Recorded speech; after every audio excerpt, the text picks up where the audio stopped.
All right, now, everybody. Quiet, listen to me. We're going to start a show. Now, some of you people have been with me before. You know it's going to be a tough grind, but we're going to have a show.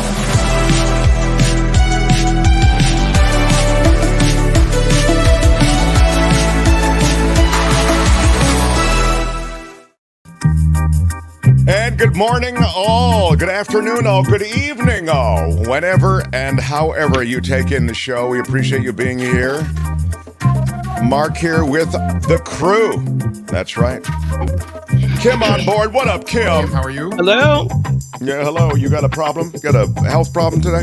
No. All right. Sounds Why, a little, like you got a cold or something. Oh, no. Mm-mm. I feel healthy. Doesn't she, Dr. Tony? I think she does. Thanks, Tony. Yeah. She just did a little cough right when she turned on her mic, so that's all. Oh, Yeah. yeah. Okay. Sorry, I came Tony to a is here. stuttering start.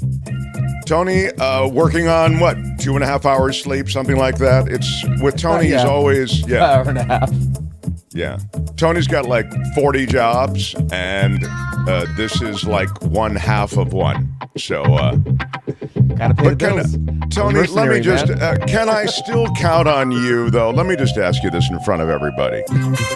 Can I still count on you to focus and be as committed to this project as you are to your others? I'll be as focused as I normally am. Thanks, Tony. Wow. No, I'm I good. don't know I'm about good. that, man. No, jeez. I was very intrigued yesterday by the conversation that we kind of had about cluster bombs and supplying cluster munitions to Ukraine. Yeah. And I was particularly intrigued by the fact that in the chat, there was a strong feeling among some people in the chat that, hey, you're supporting Ukraine, either support them or don't.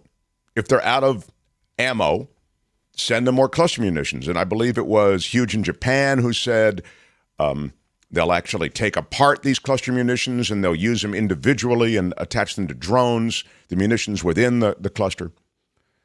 And so you got, I thought, some informed conversation about it and just some interesting reflection of the allegiance that I think some of our audience feels to the Ukraine project and to supporting Ukraine, and how maybe that should really take precedence over everything else. So I said to you yesterday that today I would talk to David Cay Johnston, the Pulitzer Prize winner, about this, because David Cay Johnston is a big supporter of Ukraine and a big supporter of America's involvement in Ukraine to beat back, if you will, as he describes it, the expansionist instincts and the unprovoked attack of Vladimir Putin and Russia. But how would David Cay Johnston feel about this new thing that's being asked in terms of support for Ukraine, essentially these cluster munitions? They fly in the face of an agreed-upon treaty with so many countries having signed on to that. You can say, well, many signed on to that ban on cluster munitions who don't have them anyway. Okay. Let's ask David Cay Johnston. And those who do have an interest in that, we'll do that in the 11 o'clock hour. I also want to talk about Trump, the latest move from Trump. I was going to do it in law and disorder, but I'll mention it in the context of David Cay Johnston because David is the Trumpologist. David can tell you, I mean, Trump's, and I don't think you even need David to tell you, Trump's plan essentially is to delay, hope to win the election, and then, get rid of all of these various indictments and court cases that grind on against him at the federal level anyway. His latest move is to literally put the trial off until after the election. And he's appealing to the judge who he appointed. So there is a banana republic quality definitely to America and to trying and indicting Trump in this Trump-friendly environment, judicial environment in Florida. Anyway, we're going to talk to David Cay Johnston about that and more. Where are my credibility glasses? Here they are. I see that Daryl, I was able to catch the show in Bali last month. Come on. That's the best subtle brag that I have heard. You know? It's like you want to tell people you were in Bali, right? But you just can't go, hey, guess what? I was in Bali. So you do it this way, Daryl, and I have mad respect for it. I was able to catch the show in Bali last month. Wait, you were in Bali last month? Not only was I on the beach, the beautiful water, probably a little margarita with a little umbrella in it, but I was also watching the show. Yeah. Right? The important thing is that I get cred for being in Bali, and you get double cred for watching the show, and you get triple cred for leaving us something in the virtual tip jar in our super chat. It is Daryl Leffler, everybody. Big shout out. Big shout out. Yeah. And Buck is on the board with $5 today. Buck Meadows. What up, Buck Meadows? Big shout out. Yeah, thank you for that. We are crowdfunded. In fact, I'll tell you how crowdfunded we are. And then we'll get this thing started. I got and you can see at the bottom of the screen while I tell you this, it says, help keep us alive, markthompsonshow.com, themarkthompsonshow.com. You have to write the in there, themarkthompsonshow.com. Click Patreon or PayPal when you get there and join our community and contribute or up your contribution. Many of you have done that. You're so cool. So anyway, this is how crowdfunded we are. So I get an email from YouTube, to tell you how you're doing. YouTube, because you're a creator now on YouTube. I'm a creator. So I get this creator email saying, this is how much you made from YouTube last week.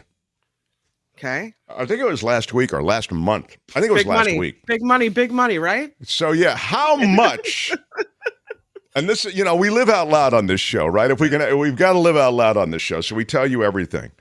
How much did we make off YouTube?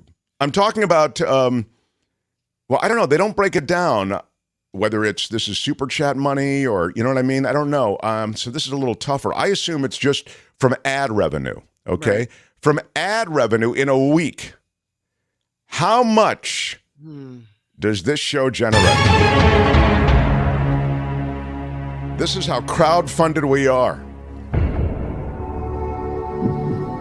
Snidely Whiplash. 300 says Beth Farmer. Snidely Whiplash says $1.85. Debbie Cosentino says 300. Mackay says 3,000. Let me say something, Mackay. Wow. If we were generating 3,000, I wouldn't be hitting you for money, okay? I would never mention it. Tree 50 says Tom Dusenberry, keeper of the ding. The answer is $218, everybody. Thank you very much. $218 off of YouTube. For 1 week. All right. For 1 week. Well, that's something. I think I'll double check that. I think it was for the week. Might be for the month. But my point is it's very little money. Yeah. So we need your help and appreciate that. All right, let's get going. The Mark Thompson Show.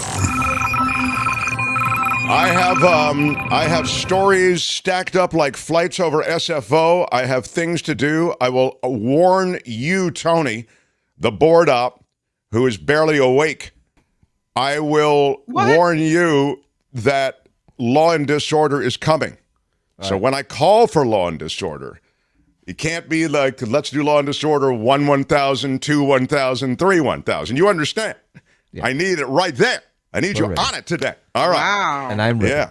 Yeah. Okay. It is key. I as also long as the mouse doesn't move, we're good. There's a new column from our pal and the distinguished journalist, former senior correspondent at ABC News. He's a I don't know. There's something. What is happening with? Is that in my room? He's a Peabody Award winner and an Edward R. Murrow Award winner. He's a remarkable mind, I think, on so many things. And more to the point, he writes a column on media and politics. I particularly like that, as you know, because honestly, media dictates the narrative. Media dictates where our focus is. Why does the why does the Hunter Biden thing take flight? Because the media covers it. If the media ignored Hunter Biden would just happen, and it's the tree falling in the forest.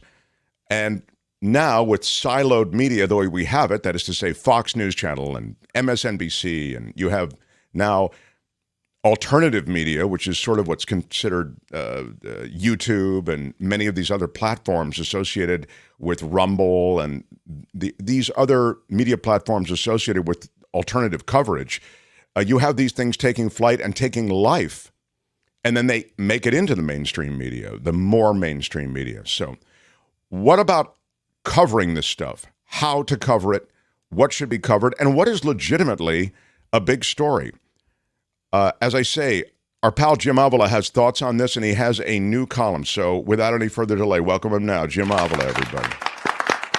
Good morning, Mark and Kim. How are What you? up, Jim? Hi. Yeah, we're well, sir. We're well. Good. So I just Yeah, put go the ahead. link to his article in the chat, by the way. So if anyone wants to click on that, that's Thank what you, that Kim. is. Well, look It's at also on that. my Twitter at Jim Avila ABC if you want to look at it. Yeah. And I have can- a new Threads. yeah, Oh, yeah. Are you Jim Avila you're Jim Avila ABC there also? I think it's just Jim Avila there. Oh, why did you do Because it that? came from Instagram. I don't know, whatever. Oh yeah, Instagram- no, it came from Instagram. Yeah, I have the same problem actually. So yeah, Whichever mine I, says yeah, yeah. mine says I Mark didn't use Thompson Instagram TV. much like you do. Right. But Did I ever tell you the story about the Mark Thompson TV? That was my original handle on Twitter, Mark Thompson TV. Yeah. That time I was doing TV a lot, right? And I couldn't get Mark Thompson for the same reason you never get Mark Thompson. Everybody's got the name Mark Thompson. So I was Mark Thompson TV. So I'm at this concert that I went down to meet Michael Snyder, our culture blaster, comes in on Fridays. I met to meet him at this show. And I go, and I'll tell you this, try to shorten the story. And I'm hearing this incredible vocalist. She sounds like Taylor Dane, okay? You remember what Taylor Dane sounded like. And I walk in, it'll mean something to the younger boys and girls, maybe, Jim. Yes, I know you checked out of I the know who pop she music is. scene some time ago. Okay, well, you know who she is. All right, there you go. All right, she knows who she is. there's that. Anyway, so Taylor Dane-ish is on stage, blonde, whatever, and she sounded amazing, and she's backed up with this band. I don't know this band. Michael Snyder knows all this stuff. So I make my way to the front of the crowd just to get a closer look at this person who's belting it out, like really impressive. And it's a guy. It's a guy in a blonde wig, like cross-dresser or whatever. I mean, I know there are technical terms for this, and I apologize in advance for not knowing, But, and then I see the name of the band, and it's called Transcontinental, with the Continental was with a K. And I don't know if they're still out there or not, but it was a great moment because then I look at everybody else in the band, and they're also all dudes dressed up as women. Cut to me getting my car out front. I'm at valet, and this is it now, Kim? Would that be a transvestite, a person who dresses up? What is a transvestite? Can you check it? I don't want to blow. I know I'm going to offend some people. Do you know Kim or not? Or Kim I doesn't don't know. know. yeah. I think trans is a person who. No, no, I'm not looking for trans. I'm looking for transvestite. Well, that's what trans is short for. Oh, is it? It's short for transgender. No, a transvestite is a person who dresses up in the opposite sex. In the old world, that was the case. I don't Transgender know is someone who what changes their gender. I'm not sure we separate those anymore, but No, I think Transvestism is the practice of dressing in a manner traditionally or stereotypically associated you. with a different gender in some cultures. Yeah, thank you. I will take my. Thank you. is practiced for religious, traditional, or ceremonial reasons. All right, thank you. So I was right. Thank you very much. The term is considered outdated in Western cultures, what I'm especially when saying. used to describe How transgender. dare you? How dare you? or It's gender-fluid considered person. out. It's considered Well, who's outdated. right? How dare Hello. you? You Hello. could have stopped, but you didn't. How dare you, Kim? Wikipedia, my friend. Oh my We God, don't that use is just term anymore. It's all yes. trans. They're all okay. And you don't differentiate. You don't ask people what they how far they've gone in the process. You don't do any of that. Oh, wow.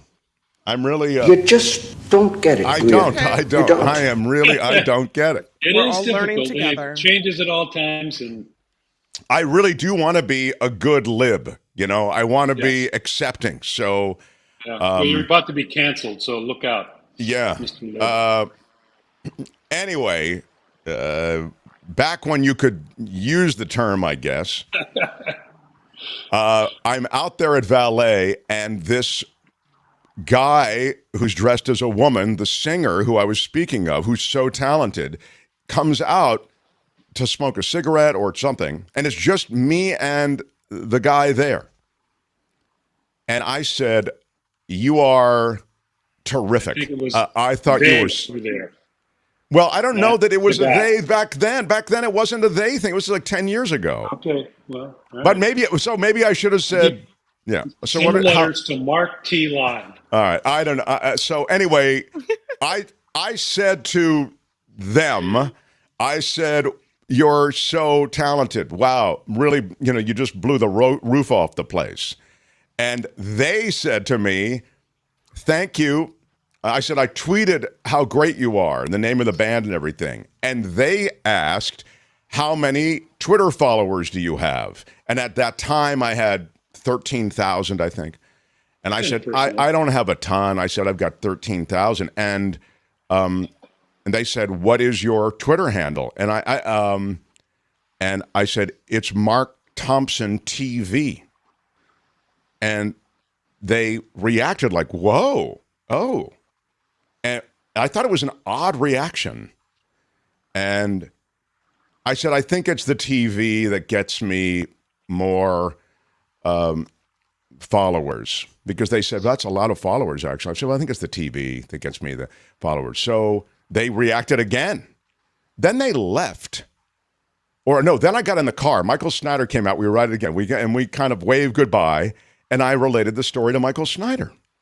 And I said, just a weird reaction. When I said TV, the person kind of raised their eyebrows, and he said, "You're an idiot. TV means transvestite. TV in that community means transvestite, means they thought you're one of them repping on Twitter." All right. Yeah.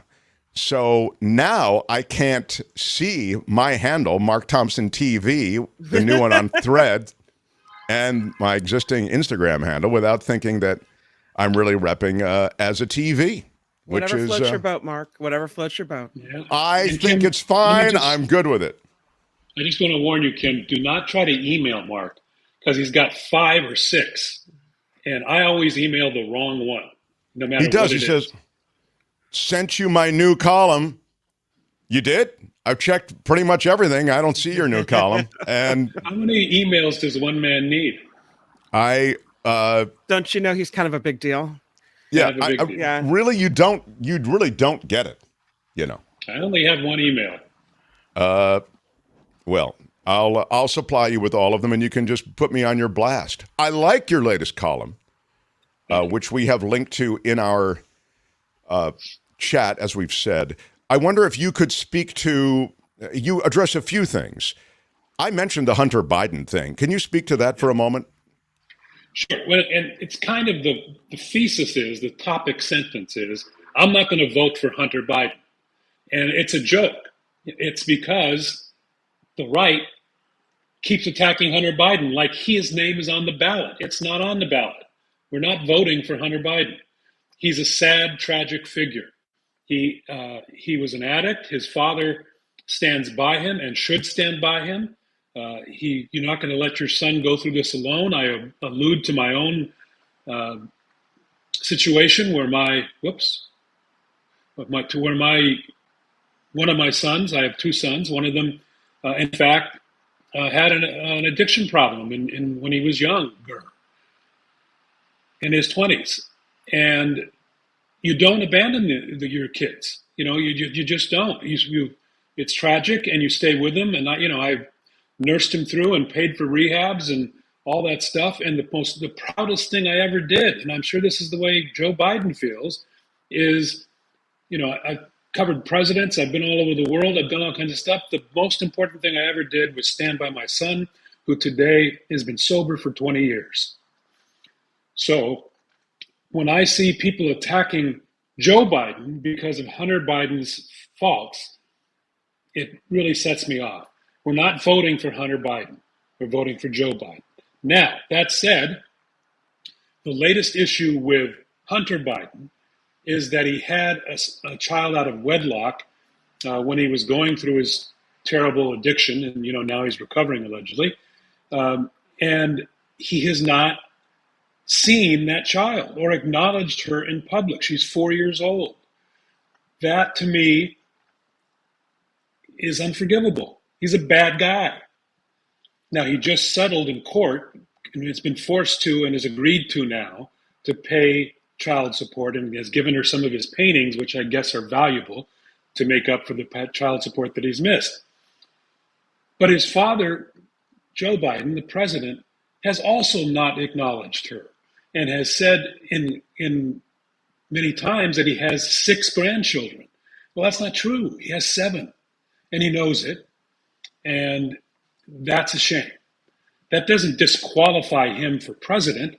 It's not, he didn't make the mistake, but, a guy who builds his life story on being a family man, and family is so important to him, this is a fault that I find is not good.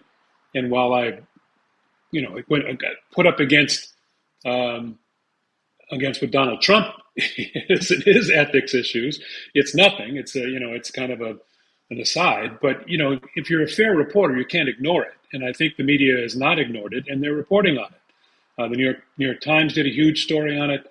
The New York Post has done way too much on it, and the Washington Post has covered it as well. So that's what my column talks about, is that the right wing is focused on Hunter Biden, and now their legs are being cut out from beneath them on their issues that Hunter and Joe are connected in this scandal, but they are attacking Joe through Hunter, which is, we should ignore that. Yeah, it's interesting. The last thing you said is the thing that probably the right would say, which is, hey, look, you're right.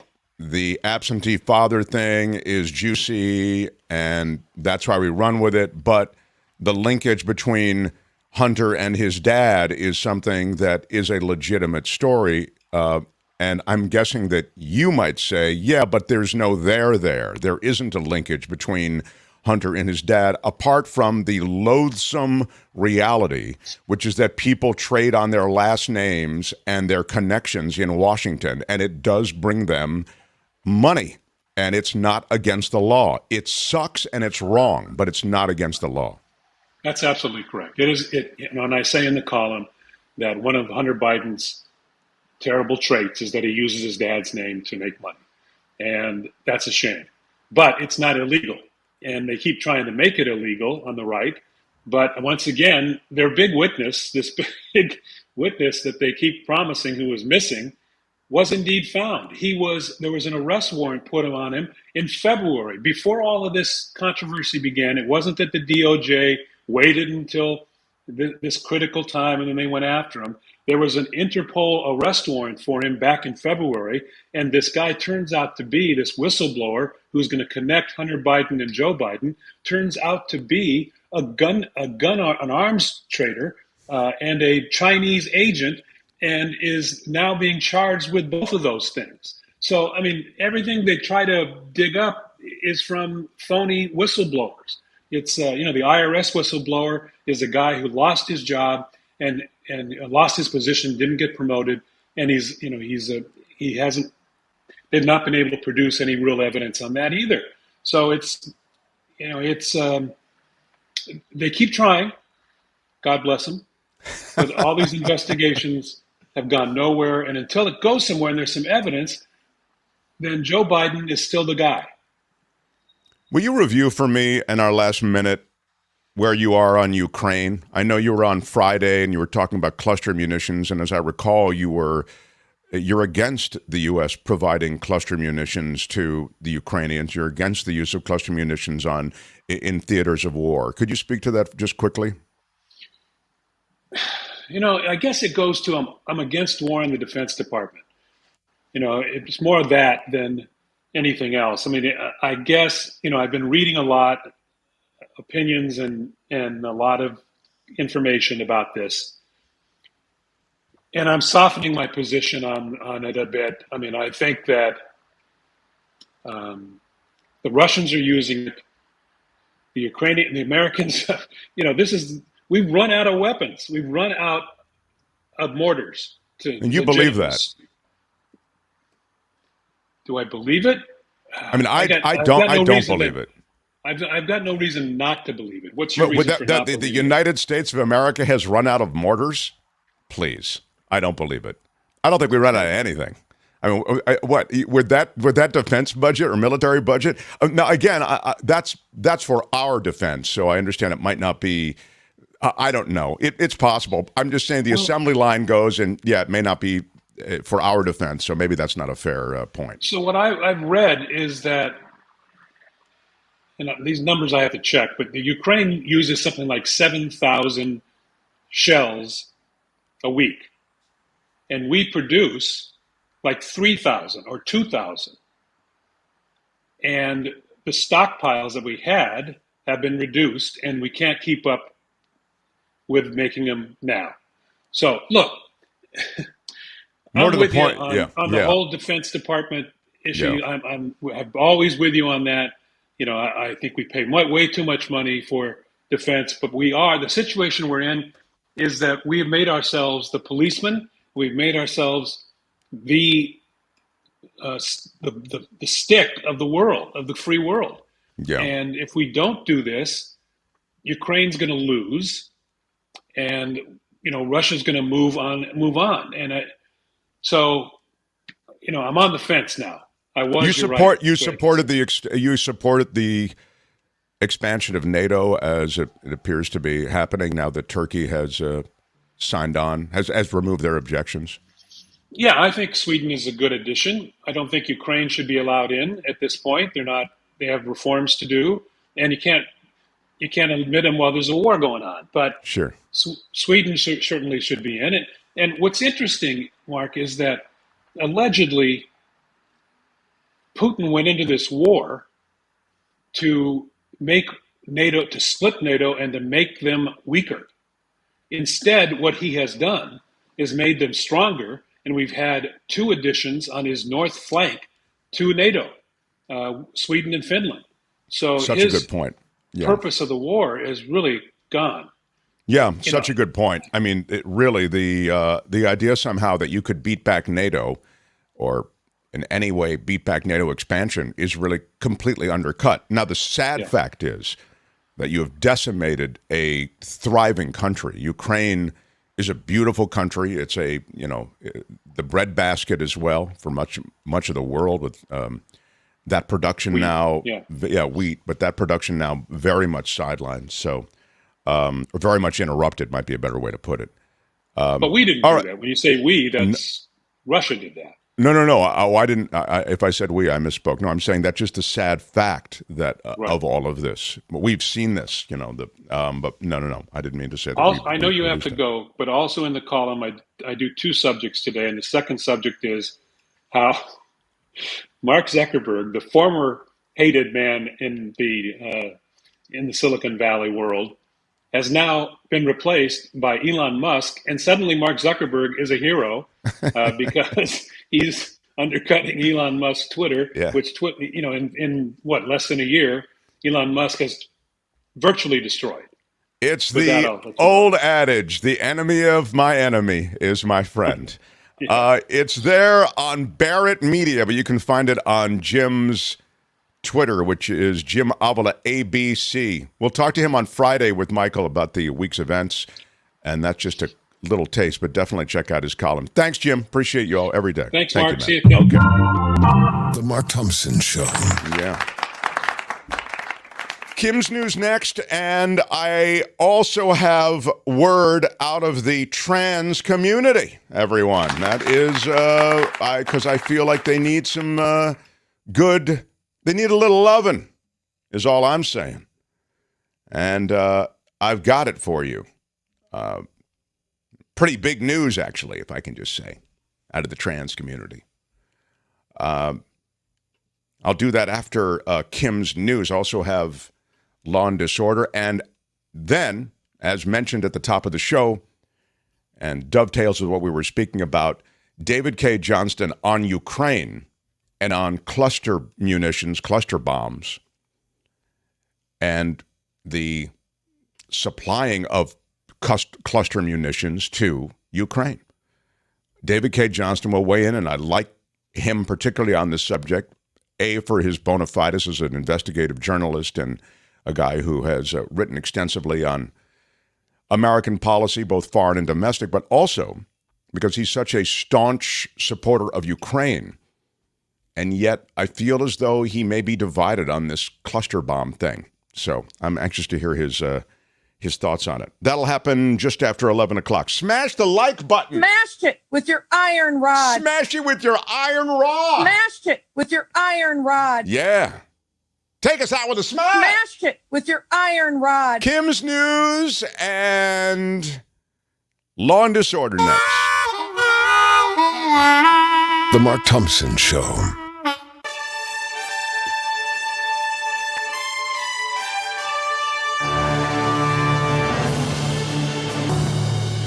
On the Mark Thompson Show, I'm Kim McAllister. Let's start in Vermont. This is bad. This is a lot of flooding going on in Vermont, the Northeast, dealing with what officials call catastrophic flooding. Vermont seems to be getting hit the worst, pummeled with up to 9 inches of rain in some areas. The state is dealing with washed out roads, swift moving water that's left people stranded in their homes and their cars as well. President Biden is set to meet one-on-one with Ukrainian President Vladimir Zelensky at this week's NATO summit in Europe. There he is aboard Air Force One, looking pretty dapper. The Russia's war in Ukraine, among the top agenda item for NATO leaders, President Biden recently made clear he thinks this war has to end before Ukraine would be allowed to join the alliance. And the Biden administration is defending its decision to supply Ukraine with controversial cluster munitions. In an interview with MSNBC, Secretary of State Antony Blinken said Ukraine would be defenseless without these weapons. That's because, he says, traditional weapons stockpiles have been depleted. Many NATO allies have signed an agreement banning the use, production, and the sale of cluster munitions due to the risks to civilians. The U.S. is not a signatory to that treaty. Bank of America has been ordered to pay $250 million in fines.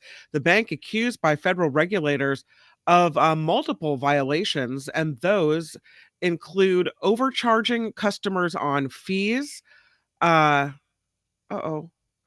Overcharging customers on fees is what they have to say. Opening accounts without customer consent, kind of dummy accounts. The Consumer Financial Protection Bureau has ordered Bank of America to pay customers more than $100 million, another $90 million in fines. Bank of America also being ordered to pay $60 million in penalties by the Office of the Comptroller of the Currency. The CFPB said Bank of America's practices are illegal and they undermine customer trust. That is like Wells Fargo dance, isn't it? Where you Yes, open up it a bunch is. of dummy accounts and people don't Come even know they're on. being opened. It's sort of weird. You know, Wells Fargo was fined an immense amount of money. I'm surprised B of A, maybe this is just it. There's not enough money in the banking to run legit banking operations. You have to screw over your customers. Or Wow. maybe the fines don't equal the amount of money they made, so, it's all a wash. Who knows? There it is. Square saying the same thing. Did the whole Fargo business, Yeah. the Wells Fargo business should go to work for B of A? Yeah, it does. And Jim Avila mentioned this for a moment, but the man who has accused the Biden family of corruption is facing arms trafficking and other federal charges. The Justice Department announced Gal Luft is charged with acting as an unregistered agent of China and seeking to broker the sale of Iranian oil in violation of sanctions. He is also accused of recruiting and paying a former high-ranking U.S. official on behalf of entities based in China in 2016 without registering as a foreign agent. This is the person who is also the whistleblower, right? There is an update on another high-profile California case turned into a TV show. Elizabeth Holmes getting out of prison sooner than expected. Records show She her hasn't been in there very long. I mean, she couldn't be getting out earlier for good behavior. We're already well, that's what it is. We're already looking at her. She just went in. We're looking at when she's getting out. Her So first Elizabeth 4 Holmes- hours, she was so well behaved that, my God. That we've cut her she's very polite. sentence. Please and thank you. Records show her 11.5-year sentence has been reduced to 9 years. The founder of Theranos was convicted in San Jose last year of defrauding investors while overseeing a blood testing scam. She recently began serving time at a women's prison camp in Texas. She's due to get out in 2032, and that is because of credits for good behavior and other time credits that you can earn while you are behind bars. So if all goes well, then Elizabeth Holmes shaves 2 years off her 11.5-year sentence. So, Wow. That's a significant reduction in time. It is. All she has to do is be nice. Can she do it? Let she do it? The perp walk, which occurred sort of over the weekend, over the 4th of July weekend, as I recall, it didn't get a ton of coverage. Yeah. But, now she doesn't have to speak in that phony voice anymore, where she kind of lowers her voice. Which I actually thought was she dressed as, just quickly, she dressed as Steve Jobs did, She repped that Silicon Valley CEO look, and she lowered her register. She absolutely did in speaking. And you know what? Sadly, that's probably an effective strategy. But the problem was it was all a fraud. So, well, yeah. I mean, it's just speaking of voices. If you look at what people complain about for women in leadership positions, it's always, oh, she's too shrill. Oh, I don't like the sound of her voice. All these things. So it would make sense then that if you lower your voice, you would be taken more seriously. Which is sad but true. Yeah, sad but true. Exactly. Governor Gavin Newsom says it's time to roll up those sleeves and build California's future. So he has signed a bunch of infrastructure bills to speed up construction projects that could have been delayed by years due to permitting processes. This will increase the state's water supply, ensure safe drinking water, help achieve energy goals. He also signed components of a budget agreement to close a shortfall of more than $30 billion. PGA Tour executives defending the company's planned merger with Saudi Arabia-backed LIV Golf. While testifying before a Senate subcommittee, PGA Tour COO Ron Price said the agreement was made to protect the PGA. He argued ongoing litigation with LIV Golf was undermining the growth of the sport of golf and threatening the PGA's very survival. Wow, he did it all for PGA. It was Had nothing to do with the hard money, right? No. It was a good deed, of course. The cold, hard cash. Selfless act. Yes, saving the sport of golf. Speaking of sports, 2023 MLB All-Star Game is set for tonight in Seattle. The American League looking to win their 10th straight against the National League. It starts at 8 Eastern. That's 5 o'clock for our West Coasters. Okay. There was the home run derby last night, and it was pretty good all the way to the very end. It was very close, if you like home run derbies. Vlad Guerrero Jr., the winner, I believe. Okay. Yeah. I like a good home run. Yeah. And lastly... A smattering of applause for Vlad. Okay. It is the July 7th, 7-Eleven, right? You know what that means. It's the free 7-Eleven Slurpee Day. So to celebrate the convenience store chain's 96th birthday, anyone who stops by 7-Eleven can get a free small Slurpee. Congratulations. Wow. Yeah, that's very cool. That's not fake. That's real. Okay. Depending where you are, the offer also extends to Speedway and Stripes stores. So if that's what Wow, you have, look at that. 7-Eleven, All right. Speedway, and Stripes. You've got your Slurpee. It's a very good Tuesday. There's I'm never Kim been anything McCallum. like There's never been anything like this. Yes, I know. Sounds It's cool. the Mark Thompson Show. They had to close down an entire radio station to silence him. And now, he's here. Ladies and gentlemen, Mark Thompson. Do you feel it? It's the Mark Thompson Show.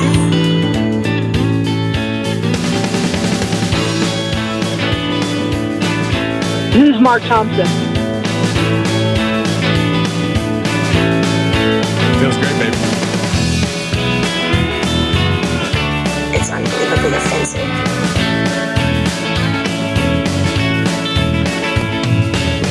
Ralph Nader just sent me a book. Did he send you one too? What he's got going here is a situation. Put up your pants, my man. Pull up those pants.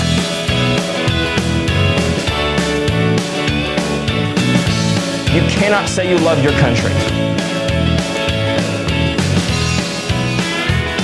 Let me kick down the door and talk to my stupid sons and daughters. Don't make us beg. Subscribe, like, and share. The Mark Thompson Show.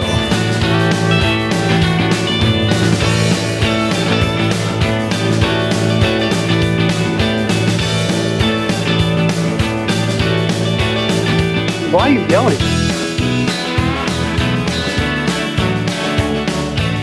It's all there, black and white, clear as crystal. What's a guilty pleasure you have? Where are my weed smokers at? Yeah, what up, everybody? It is our Big Tuesday show. Tuesday brings David Cay Johnston in just a few minutes. I'm particularly interested in speaking with him in regards to this ongoing controversy over munitions supplied to Ukraine. I'll just mention, though, as long as we're talking military, that the military is in a kind of limbo, as is, I would suggest, positions at the EPA are in this same situation. So is Justice, the Justice Department. There are nominees at the State Department as well. All of these nominees are being held up because there's a confirmation process in the Senate that is being held up by Tommy Tuberville. And these are, generally speaking, not procedural holds that last long. But this is an insane level of blockage that Tuberville has stepped up with. He has imposed a blockade against U.S. military promotions. This is all part of his objection to abortion policy. And he's from Alabama, as you know. He's a Republican from Alabama. And it is said that his hold on military nominations means that the current administration won't be able to permanently replace a top leader in the Marine Corps who is required by law to leave his post on Monday. That's General David Berger. And he did step down yesterday. So this article, I guess, is from probably from a couple days ago. So Berger steps down.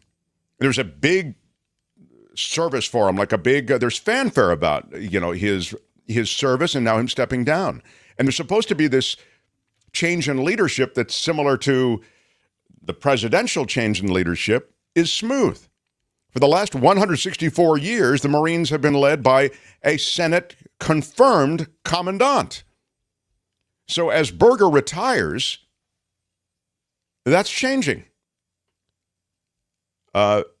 It's really been a pro forma thing. These confirmations are not supposed to be particularly controversial. In fact, the nominees are usually packaged together, and it's an uncontroversial vote. This is largely, I think, and this is what's interesting in the changing GOP, it's largely seen in the context of the military as anti-military if you are an impediment to this confirmation process. But there he is, Tuberville.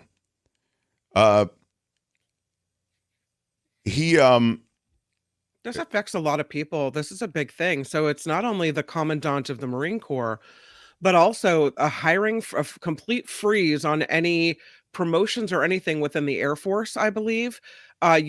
People that were due to switch bases can't do that right now. It's a complete lockdown. Yeah. Because of this guy, this Tuberville guy. Here he is again. Yeah. And this we will, and by the way, we'll touch on this with David Cay Johnston, who really knows government so well. But as Kim says, this stopping of the confirmation processes across the board, it has a real effect on government, and it's the way the GOP plays more than the Dems do. Dems don't really play this degree of brinksmanship. Maybe they should, but the other thing that Tuberville, as you know, has said on CNN, and this is getting him a lot of ink, is that white nationalists don't necessarily deserve the label of racists. I mean, he's literally said that. He says, listen, I'm totally against racism. And if Democrats want to say that white nationalists are racist, I'm totally against that, too. How do you make that argument? How does that even work? I don't know what white nationalism is if it's not racism. I really don't. I mean, isn't it like white people first and whatever? Right. That's what it means, I think. Yeah.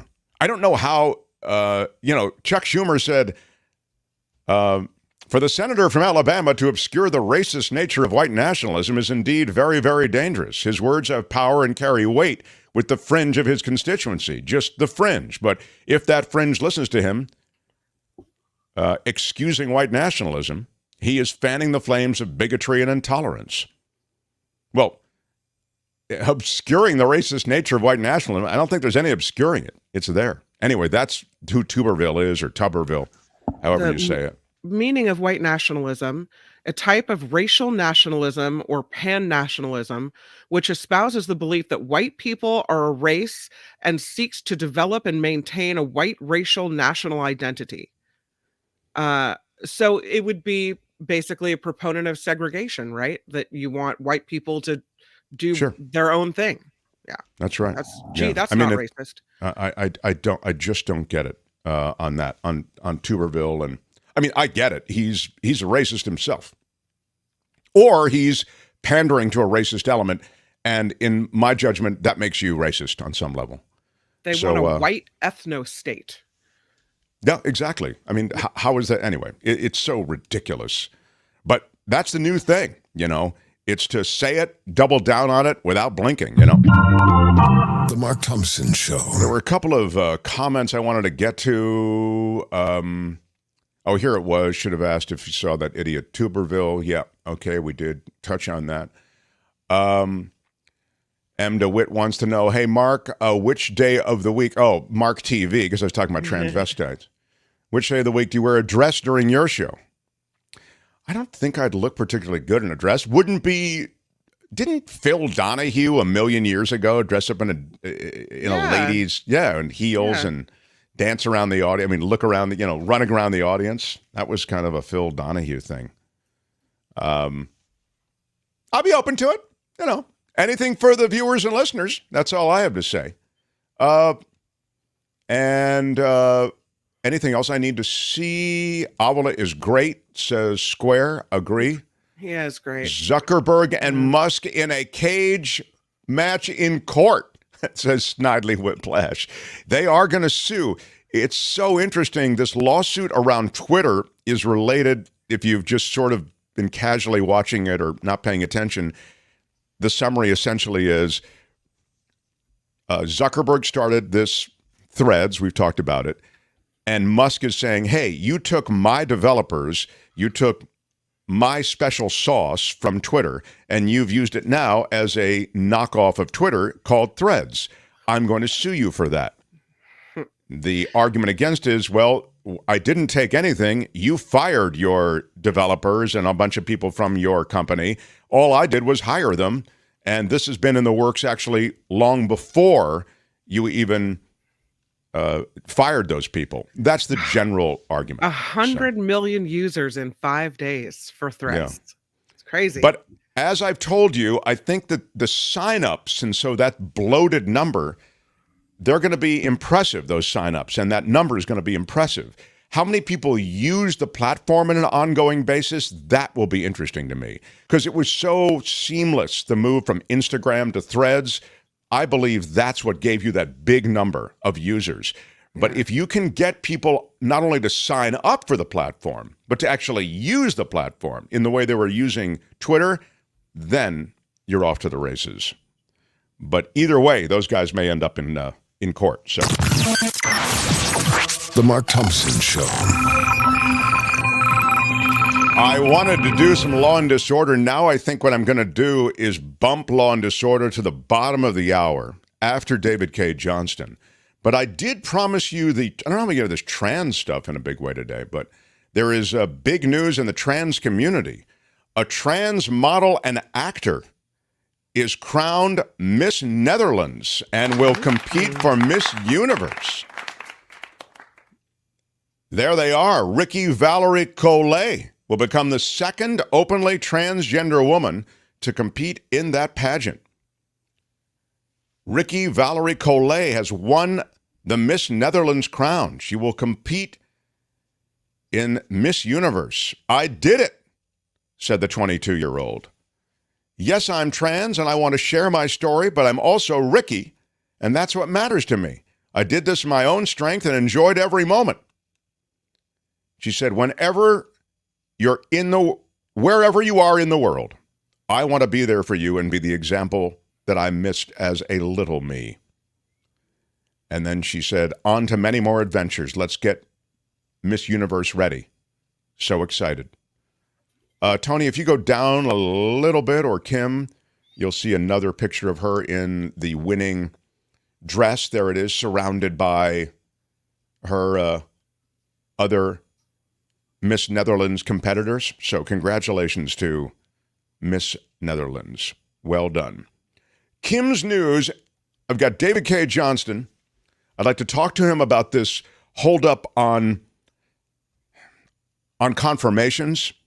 I want to talk to him about cluster munitions in Ukraine, and I want to talk to him about the latest move on the part of Donald Trump to delay his trial, the document trial I'm talking about, until after the election. We'll get to all of that with David Cay Johnston. Kim's news first. Smash the like button before I go on. Your iron rod. You just do me a favor, hit the thumbs up. It costs you nothing. Mm-hmm. Tony's here. We Thanks, love Tony. Tony. Is working on 90 minutes sleep, my friends. That's the dedication. No. Yeah. He hasn't slept. He's like, it's like some kind of armed service tolerance exam that Tony lives in real life. Like, how many jobs can I do and how long can I stay up? How long can I go without food? You know, those things. Yeah. He's amazing. Kim, how are you? Yeah. So I really should go longer without food. Thanks, Tony. Smash the like button for Tony. Smash it with your iron rod. Yeah. Mark Thompson Show. Huh? Hey, which one do you use, Mark Thompson? Who's Mark Thompson? The Mark Thompson Show.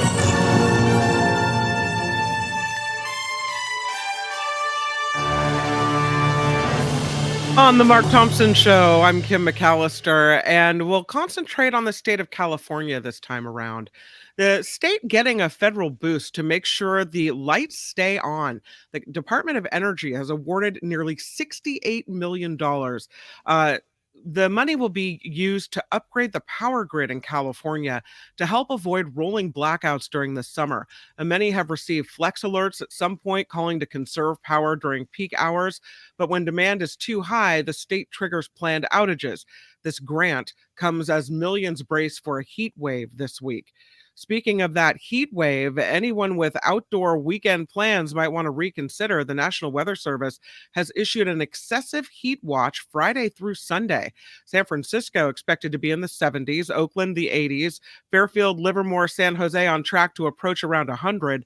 Experts say it should be the worst of it, but they warn the high temperatures will continue into next week. I mean, 70s and 80s. This is when the city is just the place to be. Yeah. It's perfect. Yeah. Go to San Francisco, hang out at an open drug mart and, one of those. Nice weather for it. Yeah. Get the cool bay breeze. That's where you want to be.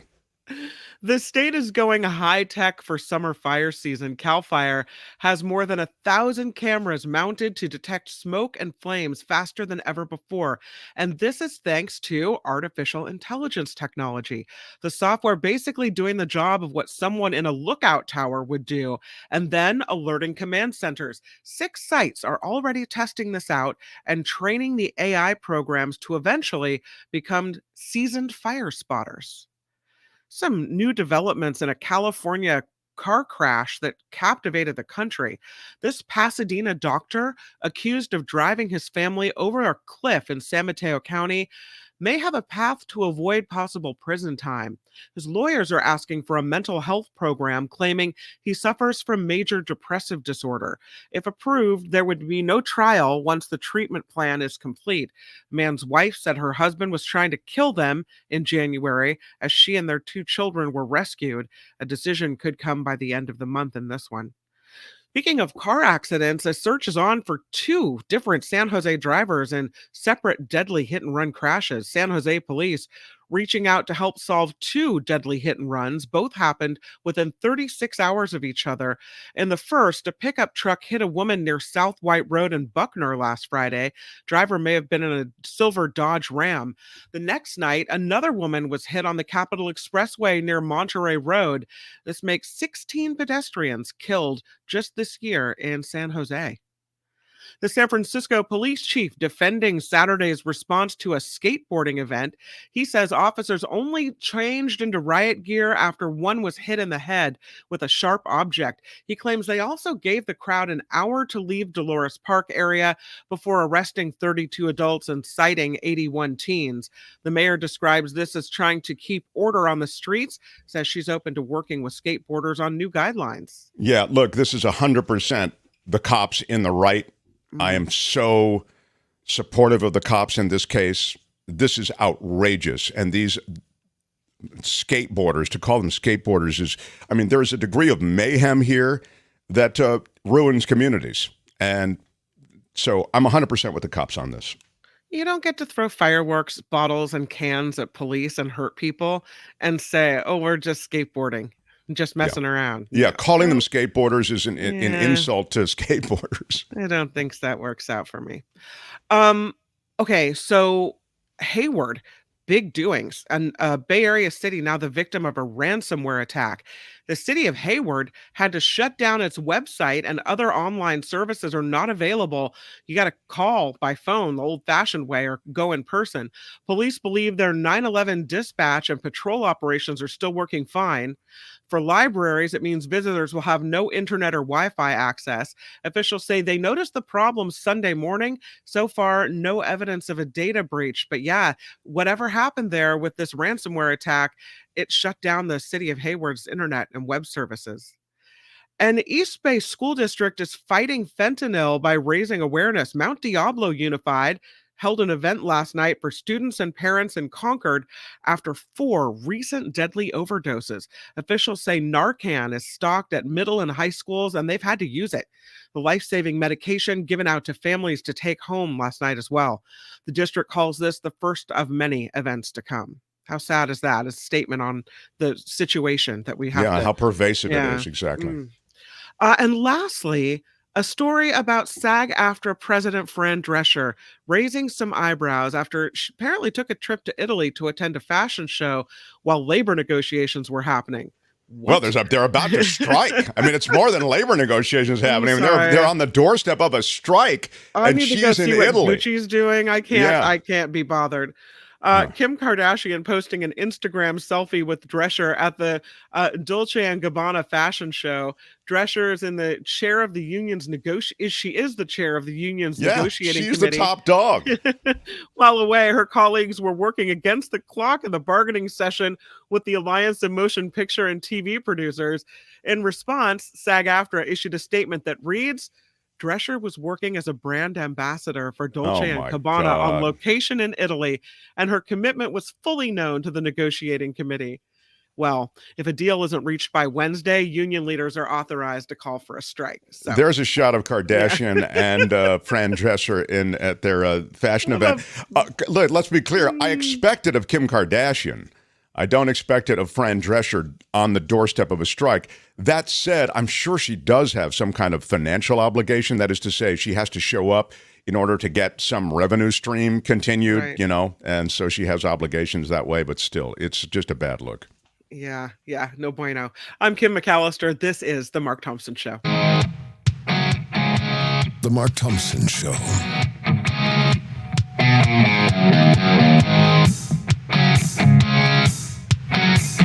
Who's Mark Thompson? The Mark Thompson Show. How about it for a Pulitzer Prize winner? He is the co-founder of DCReport.org.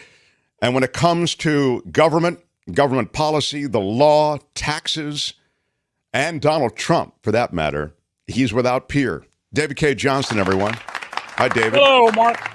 So good to have you on board. I first want to bring you into an ongoing controversy on this show and an ongoing conversation we've been having about cluster munitions and the supplying of cluster bombs to Ukraine. And I've mentioned before to the audience that you feel very, I thought, fervently that we should be defending Ukraine to stop this sort of march of Putin. But I wonder if you could speak then to this latest upping of the ante when it comes to munitions. Well, this is the result of what I think were some serious policy mistakes by the Biden administration and NATO earlier. The Russians have established significant trenching in an effort to hold on to the Ukrainian territory they occupy, especially Crimea. And the Ukrainians, who have shown very, very smart tactics, did not have superior air power. What you would expect to happen if the U.S. or U.S. and NATO allies were conducting a war is that you would first go in with planes, you take out command and control, logistics, particularly fuel dumps and ammunition dumps. And once you have succeeded in attrition against the other side, then you can begin a war of maneuverability. We have not supplied yet the kind of aircraft that are needed for that kind of approach. And so the concern, I suspect, was that they would get bogged down in trench warfare, which could go on for years. And given that the Russians have a much larger population, that's a big concern because the Ukrainians have been very careful to manage what's called their loss ratio in the battlefield. Cluster munitions are described by the Biden administration when Jen Psaki was the press secretary as criminal warfare. But the reason for bringing them in is to deal with the trenches. Now, these the United States, Russia, and a few other countries are not signatories to the global agreement about not using these weapons. These primarily are made in China and Korea. There is one U.S. company that's part of Northrop Grumman that makes these. And of course, our U.S. Air Force has a lot of them ready to go. And what happens is you fire an artillery shell that has all these mini bombs on it that get scattered. And depending on what source you look at, somewhere between 1% and 3% of them don't go off. So they're like landmines in the sense that they pose a danger in the future. But the Ukrainians are very focused on trying to cut off Russia's land bridge to Crimea.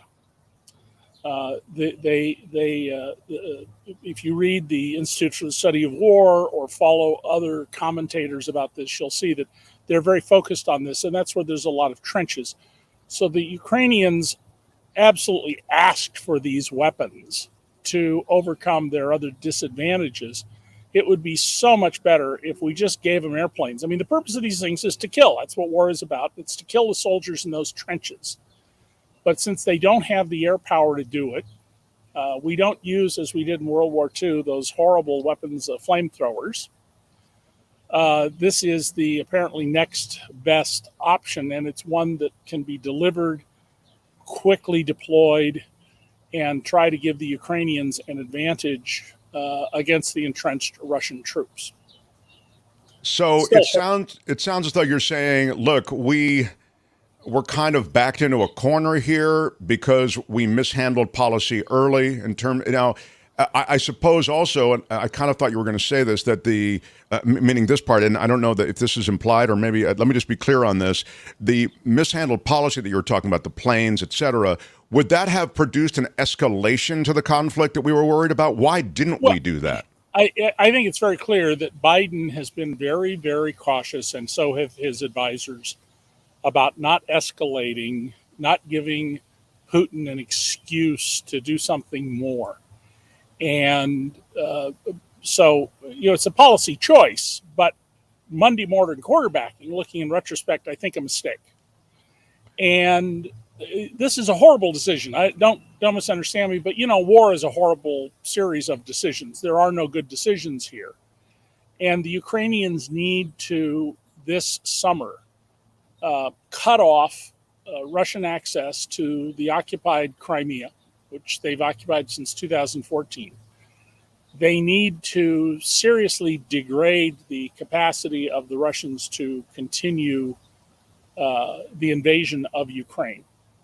And, of course, they're trying to exploit the mutiny by Prigozhin when we don't know what's going on with Prigozhin.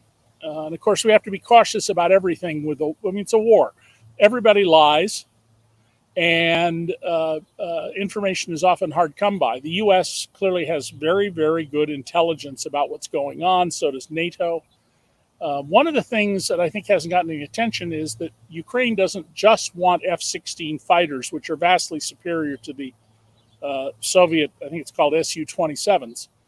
They also want to have real-time access to NATO command and control, as opposed to just their own command and control, because we're giving them lots of intelligence from satellites and other things. And the Russians continue to allow individual soldiers to have unencrypted cell phones, and they use unencrypted communications. So that's been a huge boon to the Ukrainians, that the cheapskating of the Russian army, the corruption in the Russian army has been absolutely essential to this. And, Phineas, in a post here on the site, says that Putin is using cluster bombs and anything he can get, and is having Iran and China make him drones. And yes, the Russians have been using these weapons. They've been putting out mines all over the place. It's very slow work to clear mines.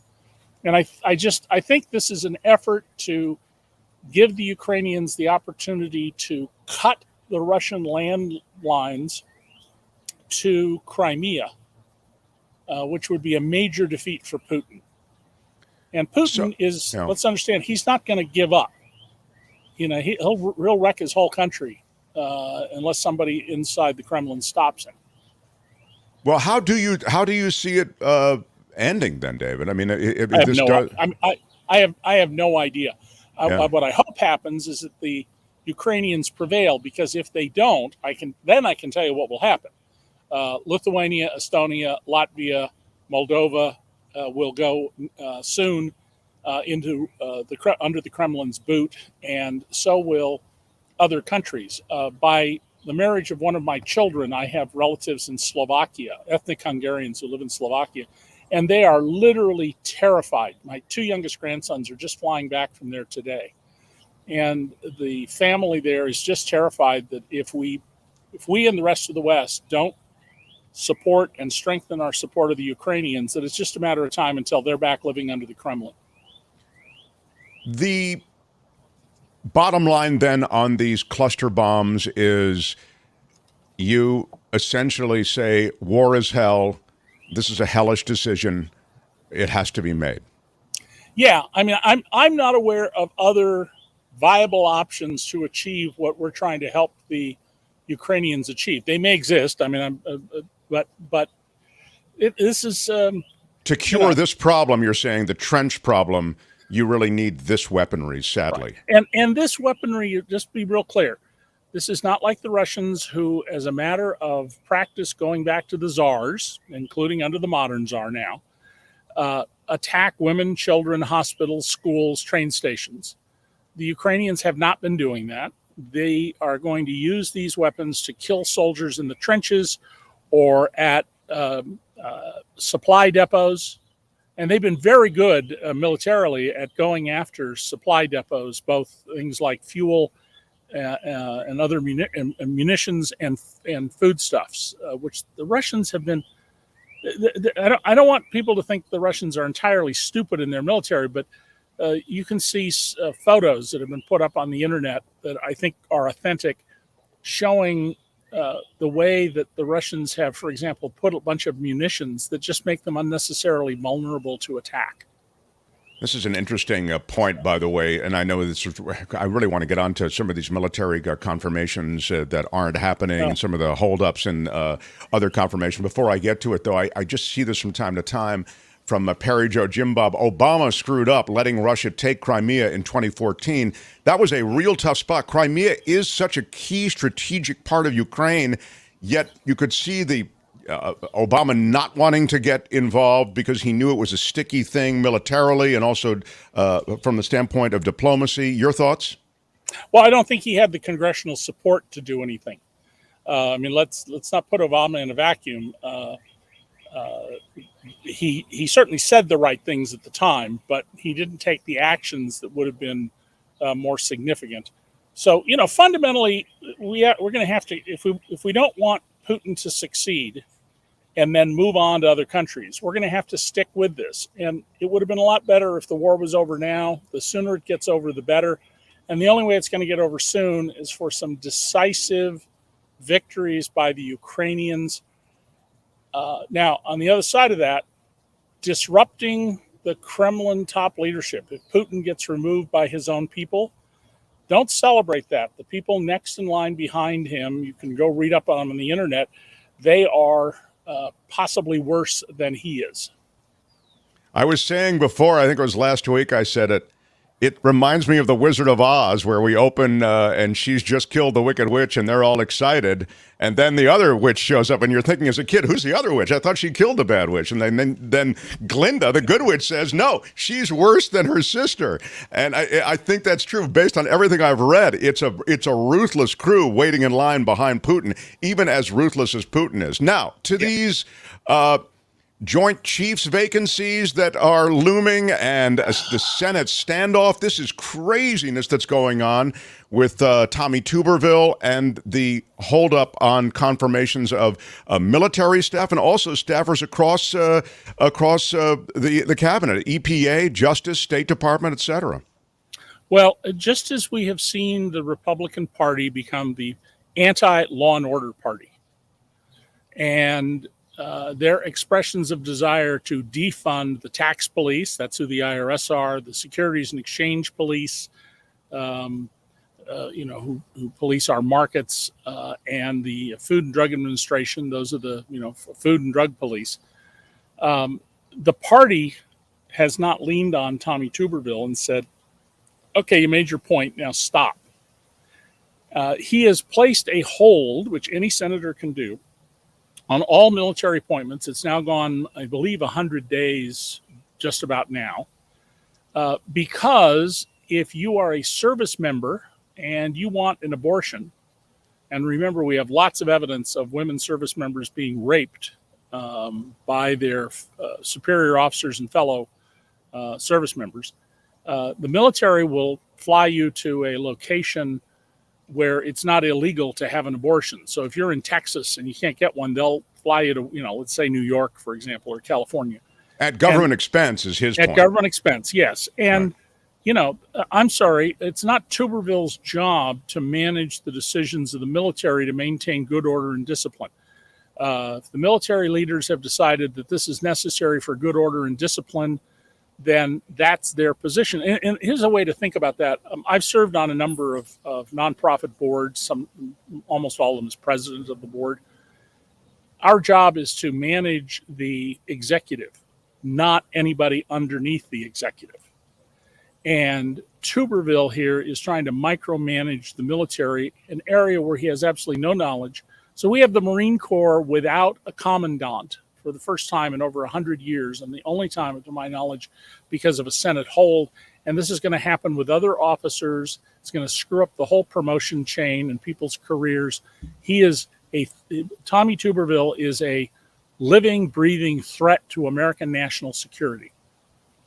Wow. And of course, there he is. The reality is as well, he's made some loathsome comments. I mean, I'm trying to grotesque, I might even say, about white nationalism in the military, and essentially saying, oh, white nationalists aren't racists. I mean, white nationalists by definition are racists. Craziness. Of course they are, but he is a white nationalist. Right. And so we recognize, there are people out there who will tell you we shouldn't support the Ukrainians because there are Nazis in Ukraine. Well, there's Nazis in America. Should Canada invade us? Canada and Mexico, should they get together and invade us because there are Nazis in America? I mean, it's a ridiculous argument. In the same way here, his assertions that, saying that white nationalists are racist is a matter of opinion just tells you how disingenuous this awful human being is, who ought to go back to being a football coach. Yeah, that's right. He was a football coach, and that was his last interaction with the military was coaching, I think, one of the military football teams back in 2014. I want to move to Donald Trump, and then I'm going to let you go. David Cay Johnston, I think, as I've said before, people have called you a Trumpologist, and you have for a long time told us about tactics that Trump employs to delay, and now Trump does, the classified documents trial delayed until after the 2024 election. Not really a surprise there. Well, no, but think about this. If Donald believes there's no evidence against him and that everything he did was perfectly right, then he should be pressing for a speedy trial so he can put this behind him. This is the best proof that he knows perfectly well that he's going to be convicted, even where this trial is going to be held in an area where the jury pool will come from 3 counties that heavily went for Trump. I think one of them 70% Trump, 30% Biden in the last election. We have federal court rules on grounds for delaying a trial. Running for public office is not one of those rules. On the other hand, this trial is, at least for now, under the direction of Judge Eileen Cannon, a marginally qualified federal judge, Trump appointed, who in earlier proceedings related to this literally said he deserves special treatment, which I think is a clear violation of her oath of office under the Constitution. But you'll notice the Justice Department has not attempted to remove the judge. And if Trump is indeed convicted in her court, in her jurisdiction, that will be a powerful refutation of Trump's claims of innocence. Although, true believer Trumpers, doesn't matter what evidence you find. You could get a videotape of him saying, let me tell you how you can attack the United States with nuclear weapons and we won't respond. And they'll still say, that's a fake. It's the deep state. Because you're dealing with people who simply are not rational about these issues. They've essentially joined a cult. Yeah, I'll remind everybody, too, that David Cay Johnston in his column some time ago, actually, we discussed it again, and I believe I tweeted again, and it became so relevant when these documents were found, and then more documents were found, and then the hiding of the documents was clearly in evidence, and then there's video of them hiding and moving. You had said, hey, this is more than just a guy like starting up a Planet Hollywood with his old souvenirs from when he was president. This is more than just braggadocious, bragging on the part of Trump. You felt that there might have been some transactional aspects to this. Well, I said last August, I wrote a column saying that Donald would not know how to read national security documents. I have a bunch of them in the house behind me that have been declassified. And there's an art to reading them. And Donald wouldn't have a clue to what they mean and how to interpret them. He wouldn't understand the military plan created at his request for how to invade Iran. But Donald knows value. He knows how to look at a piece of land and go, oh, I could get a lot of money out of that land by doing X, Y, or Z. He took a number of boxes of these documents from Mar-a-Lago to his golf course in Bedminster, New Jersey, when he was meeting with Saudi government officials about creating the new Saudi Golf League, Lviv, I think it's called. Right. Which has been poaching top golfers from the PGA. Well, to think that there weren't any Saudi intelligence operatives in the crew of people who came would just be naive. That doesn't mean anything happened. But why would he take them to Bedminster when he's having this meeting with Saudi officials? On the other hand, Jack Smith's group has not moved to go after, as I read the documents, to go after those documents in that event. So it's interesting that it's interesting. We've talked before about the venue being Florida and this friendly judge to whom you refer.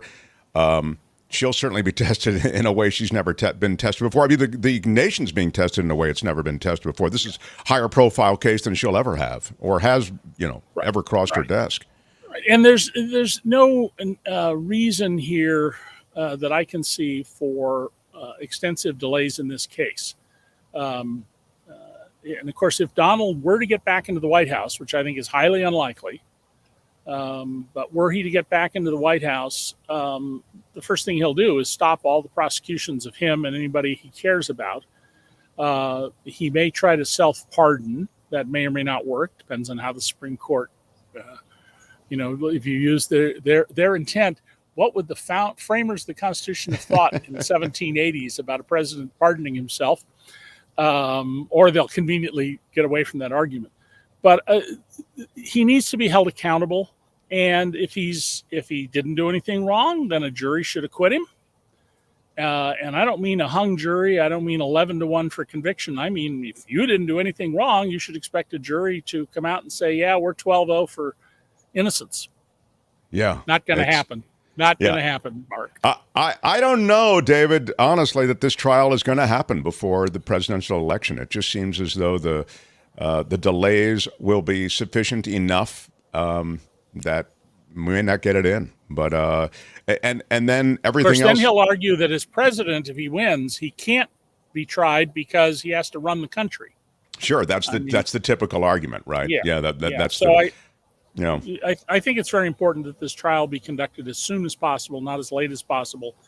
And similarly, when Fani Willis brings her indictment, which apparently will be in August, as she's alerted the judges in her jurisdiction and the county officials, that should come as soon as possible. And in New York City, the Manhattan DA, it's very clear he's going to file a superseding indictment. That was clear the day the indictment was released. He needs to get with it and get it out there. And I've written 2 pieces in the New York Daily News laying out for Alvin Bragg, here are paths to prosecute Trump. Doesn't mean you have to do it, but it's not that difficult to lay out a path for how to prosecute him. Such a pleasure to talk to you, David. I'll let you go and just remind everybody you can find David Cay Johnston so many different places. Follow him on Twitter for starters. Are you going over to Threads? I've got an account over at Threads with 200 followers. It's slow going. Twitter has undergone a big change since Threads. You will see a lot more echo chamber by Trumpers, and because a whole lot of people have abandoned Twitter very clearly, or they may have an account there. I see. And so the tone I'm noticing is quite changed, Mark.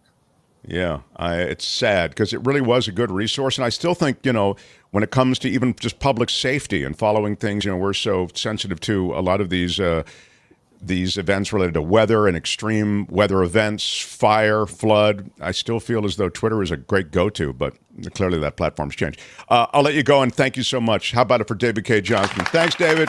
Take care, Mark. Yeah, we'll talk again. The Mark Thompson Show.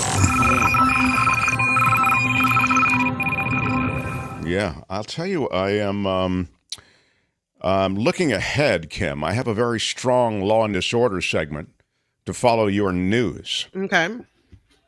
So I'm putting us all on double alert. I've never done that on this show before. Usually I put everybody on alert. This is a double alert to let you know of the law and disorder segment that will follow Kim's news, and there is no stopping it. I think, can I make a summer suggestion? Yes. Kim, go ahead, please. You know how David Cay Johnston was outside today? Yes. Kim, how are you? Yeah. Can we do one day where we're all outside at our various locales? Sure. Kim, how are you? Does that sound fun? Everybody outside. Kim, how are you? I only can imagine the technical problems that will follow. It will be great. Kim, how are you? Yeah. I love some of these, can we all ride ponies and unicorns in and then do the show outside? Of course. I see where you're going. Okay. I think it's unrealistic, I guess is what I'm trying to say. All right. Tony, you're the expert. Don't you think it would likely present some technical issues? Your desk has a lot of stuff on it, and you use a lot of it during the show. Yeah. Thanks, Tony. Yeah. Well, I couldn't do it. If you did go outside, it would be similar to how you do when you like remote in from when your parents' house and stuff like that. It would be. Like but that. If Kim wanted to be outside, that'd be okay, right? Yeah. Kim, how are you? Yeah. Do it. Kim, you're happy. I mean, I'd be happy to have you outside anytime. I'm going out. I'm going. All right. I'm going to test it out one day and see how it works. Yeah. All right. That's good. Okay.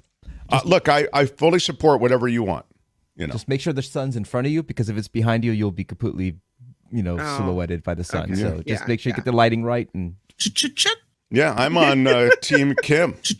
Yeah, make sure you get that sun. Yeah. You want that sun in front of you. You'll be squinting, but it might be fun.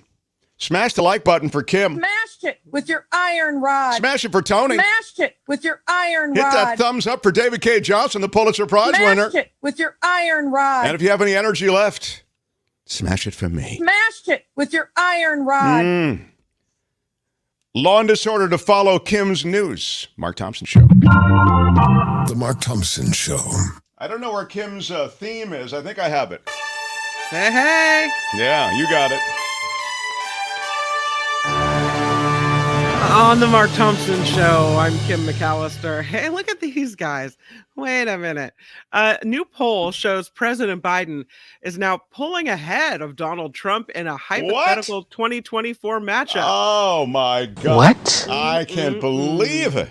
The Morning Consult poll shows There's never been anything like this. Oh, man. 43% of registered voters would support the President Biden, the sitting president, in the general election, compared to 42% who said they'd back former President Trump.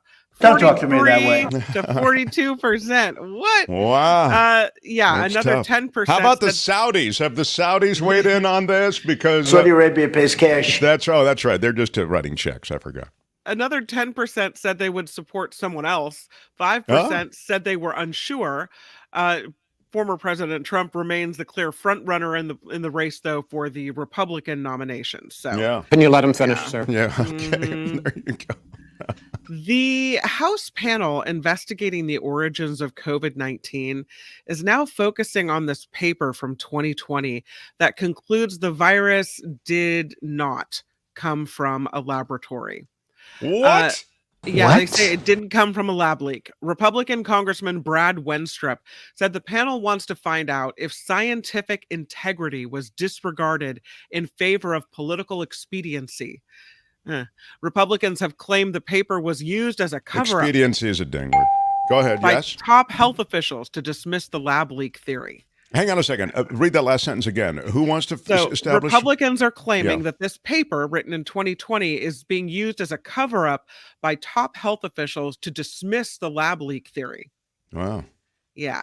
So the paper is saying it didn't come from a leak at the Wuhan lab. Yeah, I get it. I just don't. And they haven't still found that intermediate host, have they? Here's my question: is yes.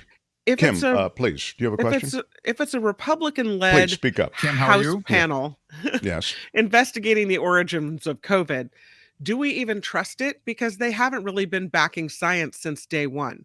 So I don't know. I have big questions about what Kim is saying is something that is worth, I think, applying in so many different instances, sadly, and that is, are these investigations reverse engineered to find something? In this case, you can find what you want because you are, again, starting with a conclusion and working back from that.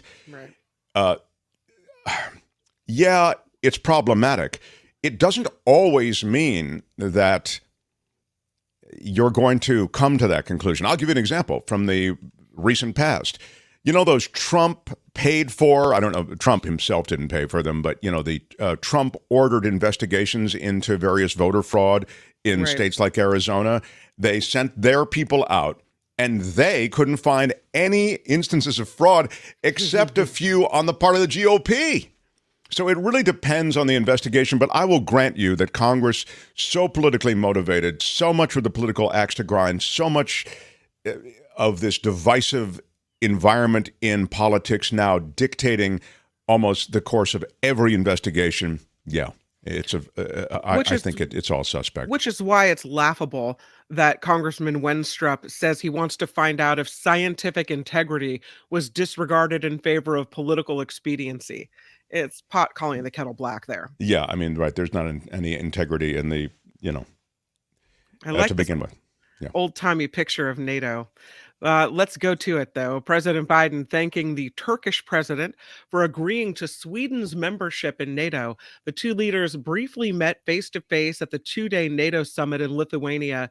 Sweden and Finland both formally requested to join NATO following Russia's invasion of Ukraine.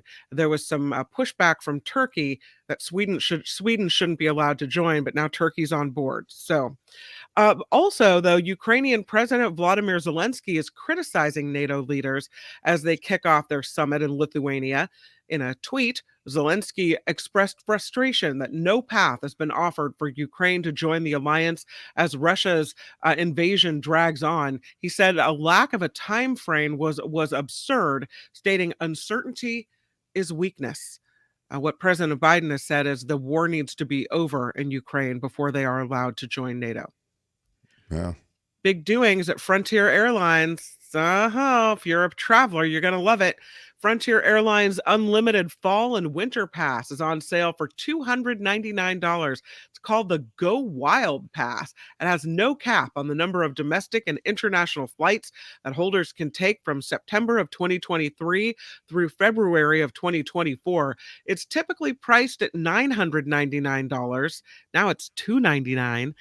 Guests will pay a cent in airfare for each flight they take, plus taxes, fees, and charges, and additional options including seat choices and baggage costs extra as well. I can't believe they did it. Then that's like a substantial value. Did you really just do that? Yeah, I can't believe it either. That's Alaska Airlines? That's Frontier. So, Frontier, okay. Do you take your life into your own hands? I don't know. Why? Do they have a bad safety record? Is that what you're saying? No, it's just, all right. I mean, I'm just saying. You do not know what you are talking about. Yeah, it's possible she does not. Right. Nevada license plate with a message to Californians may go for another spin. May go not go back to CA is what it says. How dare they? Go back to California. Screw you, Nevada guy. That makes me want to move there. That makes me want to move 4 families there. Let's go to Nevada. Let's hang out there. Let's play the slots. Yeah. The Nevada DMV put the brakes on this license plate after receiving a complaint in May. The department agrees the plate defamed everyone from California. Yeah. The DMV My words affect so many people. It's true. It justifies the recall because it prohibits defamatory references to a person or to a group. The vehicle owner, though, is appealing the recall. The hearing is Wow. set for Wednesday as The to vehicle whether the owner really has Uh-huh. hate. he really doesn't like appealing us. the ruling. Wants us to go back Defamatory to is a ding word, California. by the way. Yeah. Yeah, well, Yeah. I think he should be allowed to keep that, and so we all know exactly who he is, and his vehicle may never be safe because Californians are not. We fight back. We're fighters. Oh, I Right? see. Yeah. Okay. Well, you're Go up ahead, for the have that you're up on for the your fight. license. All right. Have All that right. on And your I'll go to car. hell and I'm going back to Texas. See how that works for you, pal. Kim's a tough one. I'm Kim McAllister. This is the Mark Thompson Show. They had to close down an entire radio station to silence him. And now he's here. Ladies and gentlemen, Mark Thompson.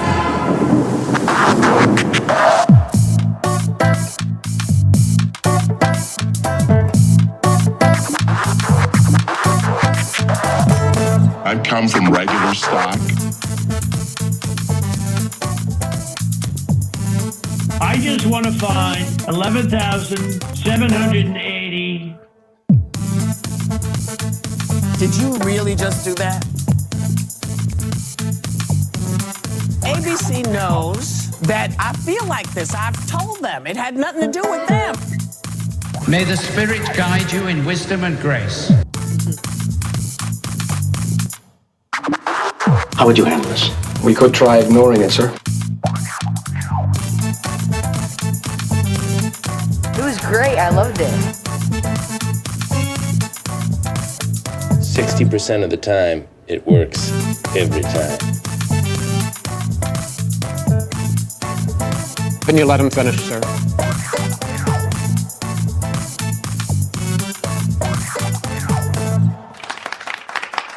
Yeah, baby. Yeah. Our Tuesday show felt good about David Cay Johnston, Kim's News.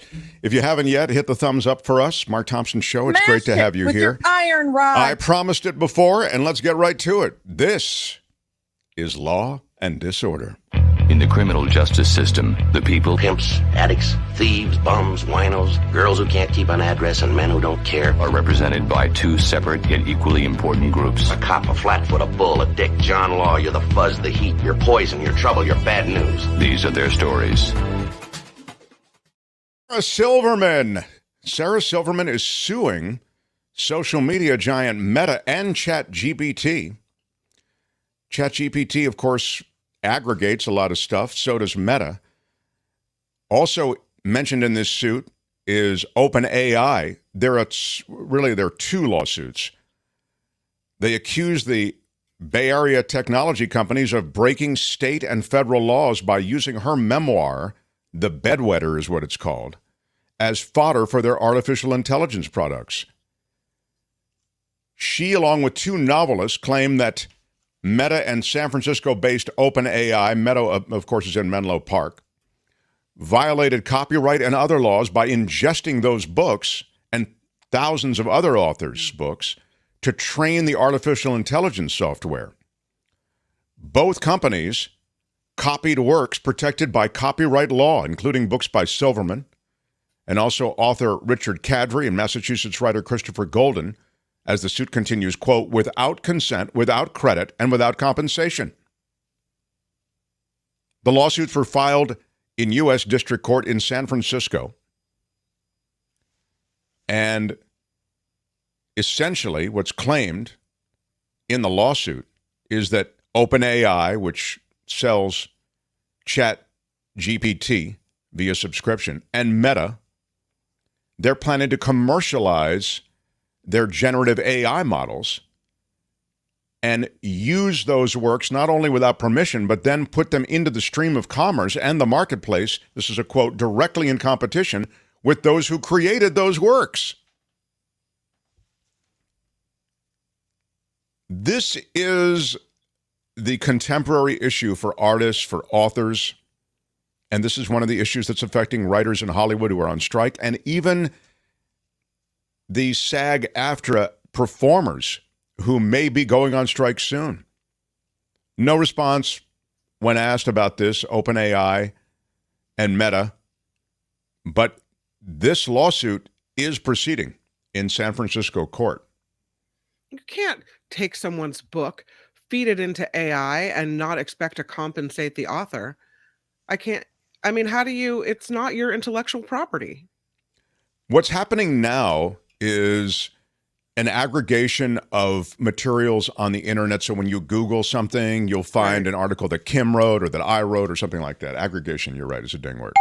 But the idea somehow that, as Kim suggests or implies, you would take articles from Kim or myself, or in this case, Sarah Silverman, these books or other authors, and that in the course of recreating something, you've used it without compensation.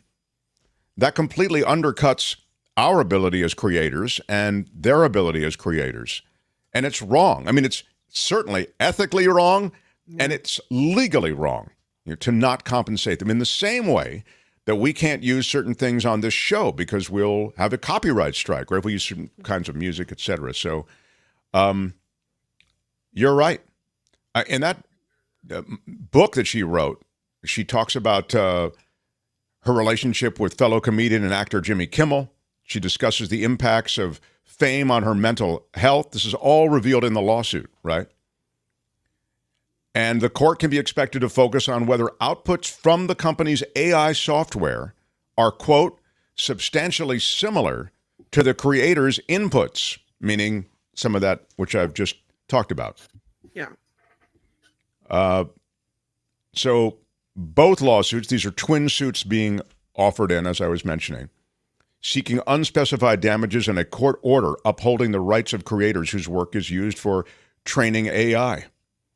So that continues. Kim mentioned it, but I'll just re-mention it. That mystery GOP whistleblower accused of being an unregistered foreign agent and arms dealer, Gal Luft is his name, says he's a whistleblower with dirt on Biden.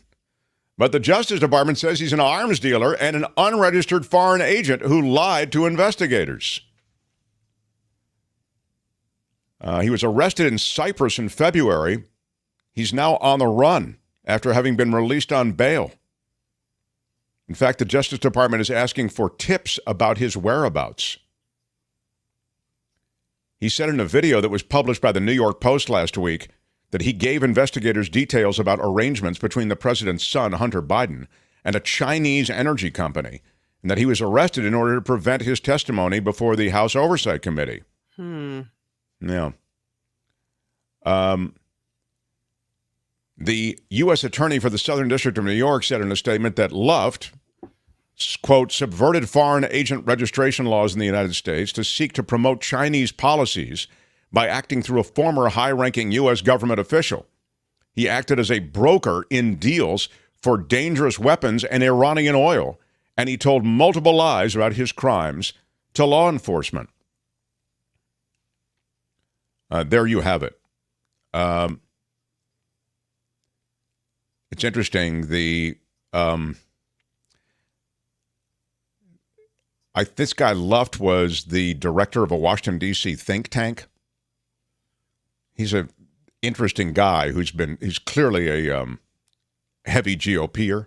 Yeah. And looking to sort of burn Biden at the stake. But in any case, he has been indicted and they're looking for him.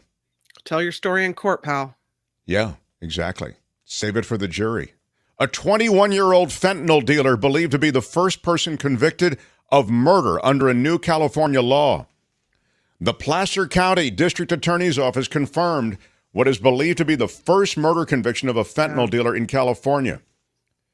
Fentanyl is everywhere and it's deadly, said Placer County District Attorney Morgan Geyer. If they choose to continue their behavior and sell and kill, the consequences will increase and they will be severe. 21 years old, convicted of second-degree murder in connection with the death of a 15-year-old girl who overdosed in Roseville last summer. The conviction could be a watershed moment in this war on fentanyl, said Stephen Clark. He's the legal analyst and former Santa Clara County District Attorney. What do you think of that? The fact that there was a conviction sends a message to people dealing fentanyl. You could pay for being in jail for the rest of your life. You could pay, I guess, by being in jail is what that should say. I think there has to be a way to try to eliminate this stuff. Yeah. I hate to say it. I'm a law and order lib, man. I'm for pretty tough stances against these people. I understand. Sorry to say it. He's a young person. Yeah. 21 though is old enough. I guess I go back and forth, thinking that there's also should be some responsibility on behalf of the person who took the drug. It's your choice to take it. You don't really know what it is. You have to assume that every time you take a medication or a drug bought on the street that didn't come through the pharmacy, there's a risk of it being tainted with something. These are addicts, yeah. and they don't have the pharmacy option. So, I understand addiction is awful too. And you could say, well, they're adults and they shouldn't be addicted. Well, people are addicted. There are addictions of all sorts of different kinds. Girl. Yeah. Okay. I agree. I think that I'm not upset that this fentanyl dealer has been convicted of murder. Yeah, I don't. Maybe it sends a message: don't deal these drugs. Well, that's what the DA is saying. That it sends the lethality of fentanyl is. Is now well in evidence. So lethality is a ding word. Las Vegas cop set to go on trial. What? Not for beating somebody, not for using too much force. No. This Las Vegas cop is going on trial for stealing nearly $165,000 in 3 casino heists. Wow. Ooh, it's a wild idea, but it just might work. Wow. He was, you talk about addictions. There he is. Look at him in a heist, in a holdup. Officer. Prosecutors say he was a gambling addict. He grew desperate under the crush of debt. Caleb Rogers, 35, is accused of committing a series of casino heists and stealing almost $165,000. They claim that he carried out 3 robberies over 4 months at casinos off the Las Vegas Strip. In at least one of these heists, he was armed with a weapon issued by the police department. Oh, no. What? No. That's bad form. Rogers was a 7-year police officer and a veteran of the squad, employed by the Las Vegas Metro Cops. He was an active duty patrol officer at the time of the robberies. What? Yeah.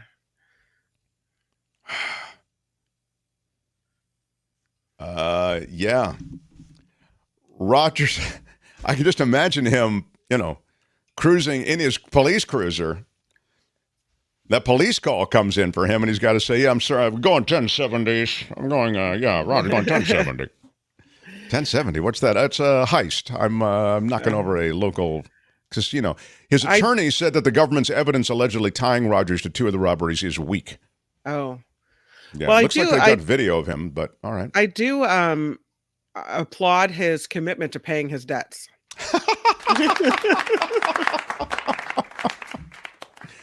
He made off with more than $85,000 in the first 2 robberies at hotel casinos in the Red Rock Resort and Aliante Hotel off the Las Vegas Strip. All of this while his police colleagues spent months trying to catch the thief. In February, authorities said that Rogers bagged an additional $79,000 in a 3rd robbery at the Rio. Security guards did detain him there outside the hotel following a brief struggle. The robber's approach is essentially the same in all 3 crimes, authorities said. He wore a face mask, dark clothing, and black latex gloves. After the cashiers handed over the money, he placed the cash inside a bag underneath his jacket. Then the suspect, with the unique gait, they use the words unique gait, ran back to a, quote, disposable vehicle, limping because of a problem with his leg.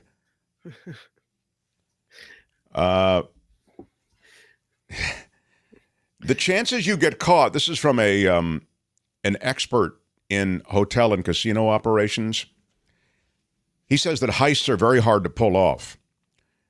Quote, the chances that you get caught and identified are very high. Yeah. Because of a combination of robust casino security teams with uniformed guards and plainclothes officers and advancements in security technology, including facial recognition software and high-definition cameras. Now, here's the last thing. Caleb Rogers, the former cop, is not so former. Rogers remains employed at the police department. Pending but the he investigation. He's on unpaid leave pending the outcome of the investigation. So, I'm surprised he even made it out the casino door, to be honest. Yeah, I would have thought they had such robust security at Las Vegas casinos that if you try anything, they're on you. So I'm surprised he managed to limp outside. I agree. I mean, and there's so many different moving parts, even beyond just the heist, the getaway car and, working yourself back into the crowd. He used his brother's car is one of his getaway cars in one of his capers. And then he used an unregistered minivan for another one. And he wore body armor underneath his clothing, armed with a department-issued revolver. And he put a yellow sticker on the revolver's serial number to cover it. So he was trying to think ahead. Yeah. But fail. Yeah, fail. So the reason he was caught was because he was, in the last instance, tackled to the pavement by security. It happened around 7 a.m. So that's that. She mentioned it, Kim did, but I'll mention it again. Theranos fraudster. This is Law and Disorder, so we cover this sort of thing. Elizabeth Holmes' 11-year jail sentence already been slashed by 2 years. The mother of 2, found guilty of 4 fraud-related counts, sentenced to over 11 years in prison. She began her sentence on May 30th, okay? That's when she went in. What is today? The 11th of July. 7-Eleven. Free Slurpee Day. I'm no calendar expert, but that doesn't seem like a super long period of time. And she, because of good behavior, again, I guess she must have been super good behavior in that 6 weeks. She has had 2 years shaved off her prison sentence. Still, it's 9 years, 6 months, and 21 days. But do you think, here's my question to you, Kim. Do you think she will be released even prior to that? That is to say, further good behavior time may be entitling her to more of a discount in the time she spends in prison. It seems like things keep going her way on this, but I think that the 2 years isn't a big if. It's if she behaves well and does all these other things, then she could shave 2 years off her sentence. Yeah, there she is with her her and daddy, baby has, daddy, I should say. She has every reason to want to do the good behavior and to not be a problem in prison because she's got these kids she wants to get home to. Sure. I would think. Yeah. Unless maybe prison is relaxing. I don't know how that works for you. Among her possible dorm mates, fellow fraudster and one-time Real Housewives of Salt Lake City star Jen Shah. Oh, that's kind of cool. Yeah, make new friends. Yeah. You never know when you're going to hatch another plan, Where's my, the music for the meet the oh, there it is. Yeah, that's meet your fellow bunkmate. You'll share a 4-person bunk room in a dormitory-style setup. You're even allowed to buy hobby items, including crochet needles from the commissary at $1.30 apiece. Again, among your possible dorm mates, fellow fraudster, one-time Real Housewives of Salt Lake City star Jen Shah. She reportedly is there to start a 6.5-year sentence for her part in a telemarketing scam. Yeah, everybody's playing it. Well, it should be fun.